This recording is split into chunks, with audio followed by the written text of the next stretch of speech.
Cijfers, op het moment hebben we 118 honden en over de 70 katten zitten. Hoe komt dit eigenlijk? Hoe komt dat zoveel honden en katten hierin zijn? Ik denk toch ook met het feit dat er niet genoeg gesteriliseerd wordt, dat er ongewenste nestjes zijn op het eiland. Die worden dan hier gebracht, want de mensen kunnen niet voor alle hondjes zorgen. Want dan heb je in één keer 10, 12 honden in je tuin en hetzelfde met katten. Dus dan worden ze hier naartoe gebracht. Maar door de pandemie zijn veel mensen ook van het eiland weggegaan en honden hier gebracht. Ja, dat klopt. Zeker vorig jaar maart, april zijn er heel veel mensen met de eerste golf van Bonaire afgegaan. En die hebben dus massaal de honden en de katten hier gebracht, omdat die niet mee konden.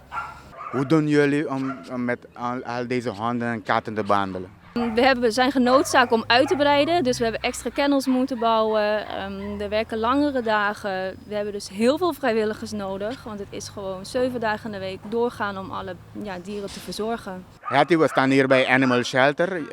Jij bent een van de vrijwilligers vanaf 2008. Vertel ons een beetje van het werk als vrijwilliger hier bij Animal Shelter. Ik ben begonnen bij de puppies, maar dat duurde niet zo lang, want toen waren mensen nodig voor de katten. En zodoende ben ik al sinds 2008 vrijwilliger bij de katten. We begonnen heel klein achter en dan kregen we het Palacio en de Kitten Crash en dan achter de quarantaine en de boarding. Ja, u heeft ook de groei van deze stichting meegemaakt dan? Ja, gedeeltelijk, want het bestaat al langer dan 10, 12 jaar. Zeker 30 jaar. Ja. Wat heb je nodig om deze werk te doen? Ik heb in Amerika in de verpleging gewerkt voor jaren. Ook een heel kortere tijd in Nederland. Dus ik ben er gewoon gewend. En toen ik met pensioen ging, ben ik gewoon doorgegaan. Omdat het nodig is. Er is hulp nodig. Voor mensen, voor dieren. Ik heb het al zo lang voor mensen gedaan, nu doe ik het voor de dieren. Ja. En hoe gaat het tot nu toe? Het is af en toe heel druk.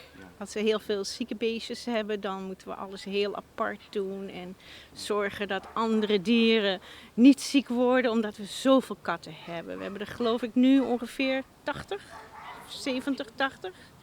Ja, en meestal was het een stuk minder, maar het houdt soms niet op. Wat er allemaal binnenkomt in dozen. En niet 1 kat, maar 2, 3, 4, een heel nestje kittens. Dus dat is ook veel werk. Ja.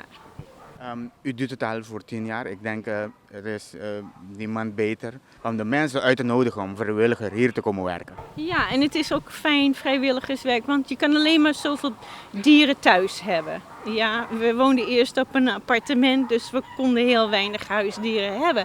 Maar als je van dieren houdt, en je kan het niet doen, of je werkt, of je bent klein behuisd, of je hebt een huurhuis waar je geen dieren mag hebben, geen huisdieren.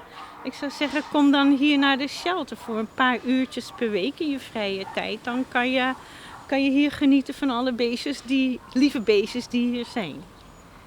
En dan heb je alleen de verantwoording voor als je hier werkt en niet meer als je naar huis gaat.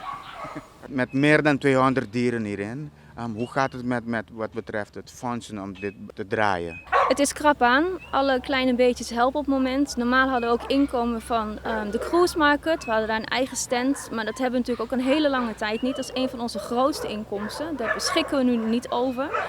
Dus aangezien we heel veel honden hebben, weinig hulp, het is zwaar voor de shelter. Dus elke donatie is ook welkom. Ja. Voor donatie, hoe kunnen de mensen dit doen? Via donatie, dat kan eten zijn, dat kan in de vorm van geld zijn, dat kan overgemaakt worden op de rekening. Dat staat ook vermeld op onze Facebookpagina.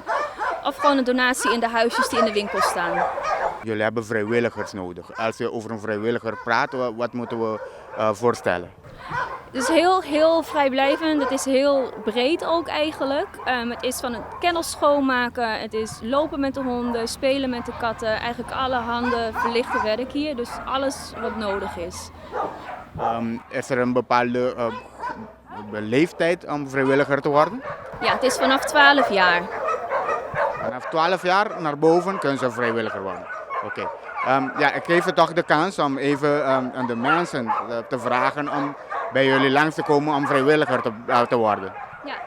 Lieve mensen, kom alsjeblieft langs bij de shelter. We hebben echt uw hulp hard nodig. We zitten meer vol dan ooit. Alsjeblieft, help ons. We beginnen elke ochtend om 8 uur. Kom gewoon binnen. U kunt ook langskomen in de middag van 2 tot 4. We hebben u echt nodig.